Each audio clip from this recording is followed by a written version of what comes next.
দর্শক, মাগুরায় শিশু আসিয়া ধর্ষণ ও হত্যা মামলায় প্রধান আসামি হিটু শেখকে মৃত্যুদণ্ড দিয়েছেন আদালত।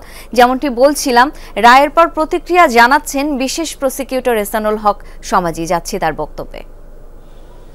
হিটু শেখকে তার বিরুদ্ধে আনিত অভিযোগ সেকশন 9(2) নারী ও শিশু নির্যাতন দমন আইন 2000 এর অধীনে গৃহীত সাক্ষ্য প্রমাণের ভিত্তিতে এবং আনিত অভিযোগ প্রমাণিত হওয়ায় তাকে দোষী সাব্যস্ত ক্রমে এই আইনে সর্বোচ্চ শাস্তি মৃত্যুদণ্ড প্রদান করেছেন।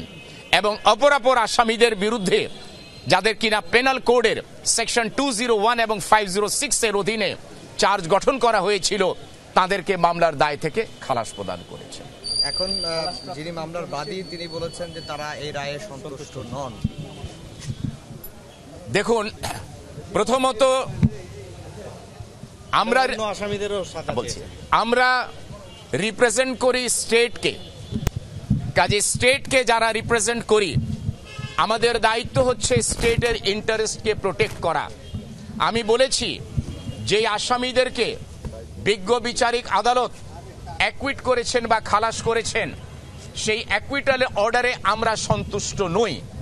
আমরা সেই রায়ের কপি সংগ্রহ করে সেটাকে পর্যালোচনা করে সংশ্লিষ্ট কর্তৃপক্ষের মাধ্যমে যথা নিয়মে এবং সংশ্লিষ্ট কর্তৃপক্ষ কর্তৃক উপদিষ্ট হলে বা ইনস্ট্রাক্টেড হলে উচ্চ আদালতে আপিল দায়ের করার সুযোগ রয়েছে।